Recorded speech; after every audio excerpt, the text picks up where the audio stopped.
Los submarinos de la serie I-400 fueron los submarinos más grandes construidos durante toda la Segunda Guerra Mundial. Medían 122 metros y desplazaban unas 6.500 toneladas. Esto hacía de ellos los submarinos más grandes hasta la entrada en servicio de los primeros submarinos balísticos nucleares en 1965. La torre de este submarino era bastante larga, así que estaba ubicada toda la artillería antiaérea sobre ella. 3 montajes triples de 25 mm y un cañón automático único de 25 mm, además de un cañón de 140 mm como artillería naval ubicado en popa. Justo bajo lo que es la torre del submarino se ubicaba el enorme tubo de 28 metros de largo que alojaba a los 3 aviones. Esta suerte de hangar tenía una compuerta estanca en proa. Una vez abierto se sacaba los aviones de uno en uno sobre la rampa. Y junto a esta estaba la enorme grúa que servía para recuperar los aviones del agua. Los aviones que montaba eran los Aichi M6A1 Seigan. Estos aviones eran de doble flotador. Fueron concebidos como hidroaviones multitarea, bien podían ser usados como aviones de reconocimiento o ataque.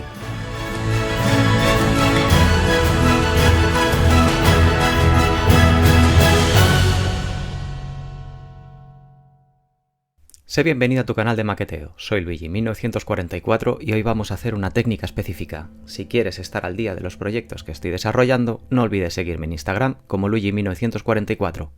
Ahí también encontrarás mi enlace a mi Facebook.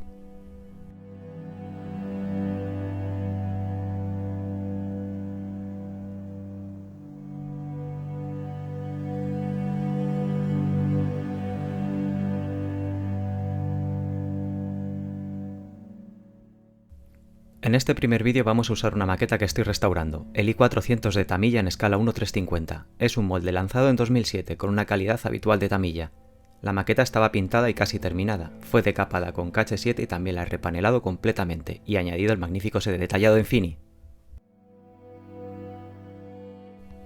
El set de Infini no solo incluye fotograbados, sino además numerosas piezas de latón torneado, como los mástiles, las vitas de amarre y una cubierta de madera autoadhesiva.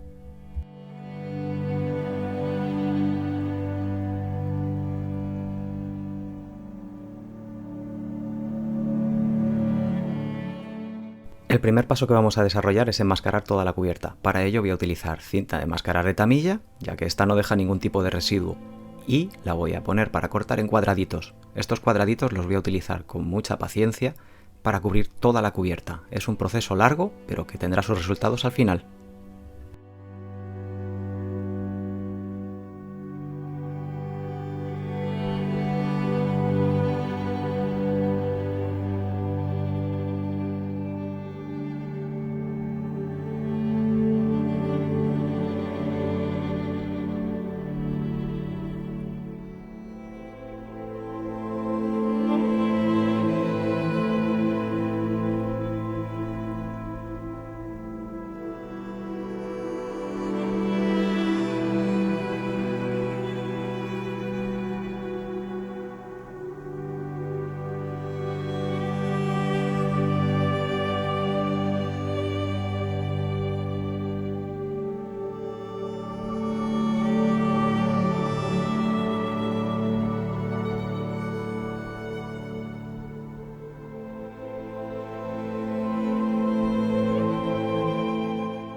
A lo largo del vídeo vamos a ver cómo aplicar el color rojo casco Minio o el Anti-Fouling Red.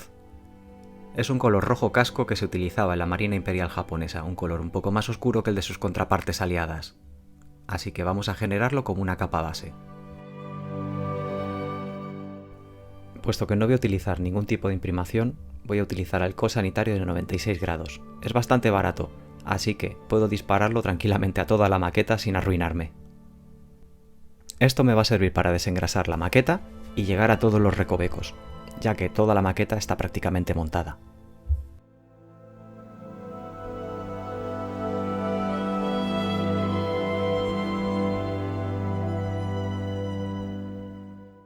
El alcohol evapora rápido, así queda lista para la capa de pintura en apenas unos segundos.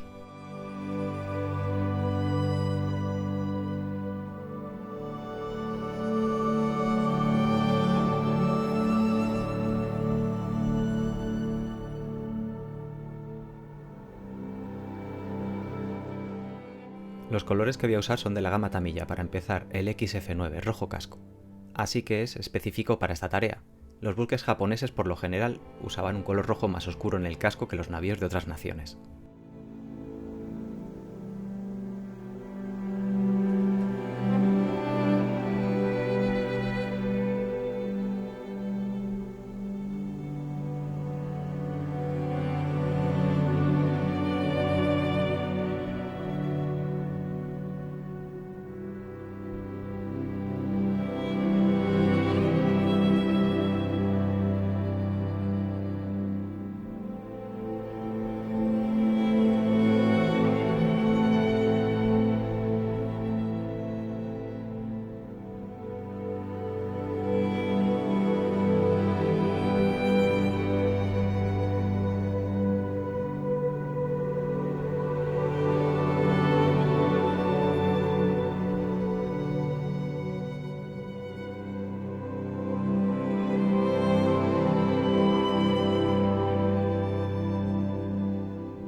Una vez aplicado el rojo casco voy a matizar las líneas de los paneles. Para ello usaré colores de una gama parecida, pero esta vez mezclado con negro.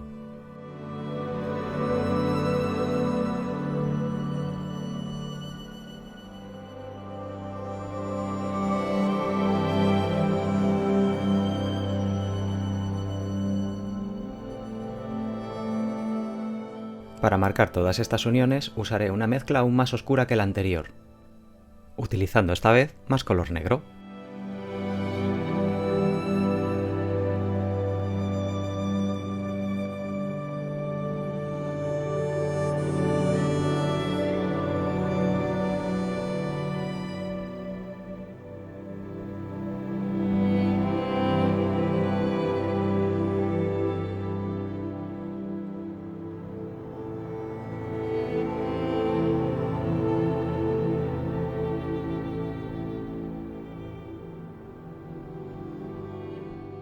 Una vez oscurecidos los bordes de los paneles, toca aclarar sus centros. Para ello usaré blanco.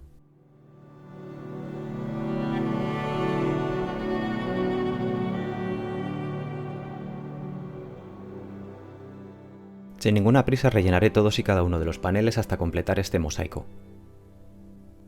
Aunque debe puntualizar que al aplicarlo de una forma irregular dentro de cada panel le añadirá mayor variedad cromática a cada uno de los paneles.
Cuando ya tengo una serie de capas, lo que suelo hacer es consolidarlas disparando un poquito de disolvente de Tamiya directamente a todo el trabajo que ya llevo hecho. Esto le dará uniformidad a todas las capas y las afianzará entre sí.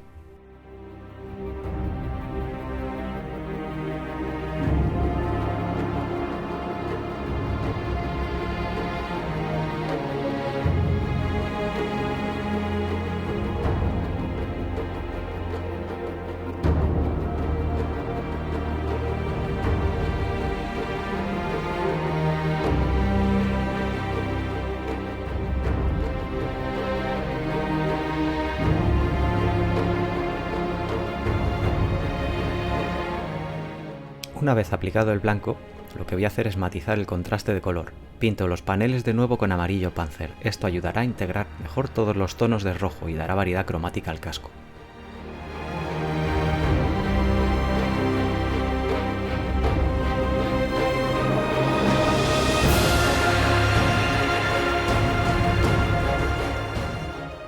Llegando a la línea de flotación utilizo verde diluido para marcar de nuevo todos los paneles que lindan con ese área. Esto me ayudará luego a integrar lo que es la línea de verdín que se forma en la línea de flotación. Para integrar todos los colores aplico una capa muy diluida y uniforme del primer color, es decir, el rojo XF9, para integrarlos todos. Esto dejará entrever los matices anteriores y el trabajo que ya he realizado. Por último, y para consolidar toda la capa base de la obra viva, la voy a barnizar en satinado. Queda este resultado. En el próximo capítulo veremos la técnica de la sal para hacer weathering en la obra viva. Quiero dar las gracias a los colaboradores que por su apoyo hacen posible este vídeo, la genial marca de figuras navales Ion Model y a los chicos del foro de Fullmetal Modeling. Mil gracias, chicos. Gracias por ver este vídeo y no olvides suscribirte y darle a la campanita para disfrutar de tu canal de maqueteo.